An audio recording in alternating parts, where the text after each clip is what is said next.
சூர்யா இந்த கங்குவா படம் நடிச்சாருல, அதெல்லாம் ஒரு படமா? அந்த படம் 2000 கோடி வசூல் வரும்னு சொன்னீங்க. 110 கோடி கூட தாண்டல. இதுல செகண்ட் ஹாஃப்ல வேற அந்த கங்குவாவுக்கும் அந்த சின்ன பையனுக்கும் சென்டிமெண்ட், துரோகம், அந்த பொண்ணுங்களுக்கு ஆக்ஷன் காட்சி, அதெல்லாம் ஏதாவது ஸ்கிரிப்ட் நல்லா இருக்குதா? இதுல அந்த யூடியூப் காரங்களெல்லாம் தியேட்டருக்குள்ளேயே விடல. மக்கள் படம் பார்த்துட்டு வெளியே வருவாங்க.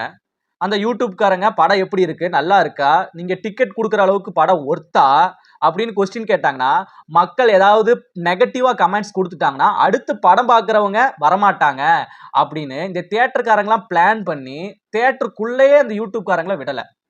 இதுல எப்படிப்பா இந்த கங்குவா படத்தை நீங்க ஆஸ்கார் அவார்டு விருது வாங்குறதுக்கு இந்த படத்தை கொண்டு போறீங்க? படம் அந்த அளவுக்கு ஒர்த்தா இருக்கா அப்படின்னு சூர்யாவோட ரசிகர்களே சூர்யாவை நெகட்டிவ் கமெண்ட்ஸ் கொடுத்துருக்காங்க.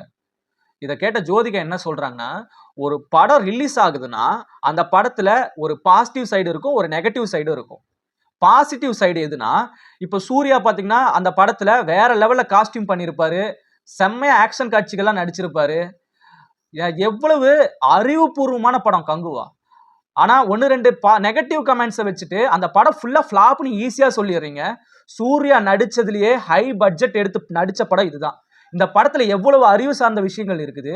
நம்ம தமிழ் சினிமால இந்த டபுள் மீனிங்ல பேசிக்கிட்டு ஒரு குப்பை படம், அதுக்கு வேணா மக்கள் நீங்க சப்போர்ட் பண்ணுவீங்க. ஆனா சூர்யாவோட இந்த கங்குவா படத்துக்கு சப்போர்ட் பண்ண மாட்டீங்க. நீங்க வேணா பாருங்க, இந்த கங்குவா படம் ஆஸ்கார் அவார்டு அடிக்கும் அப்படின்னு ஜோதிகா இப்ப சொல்லியிருக்காங்க.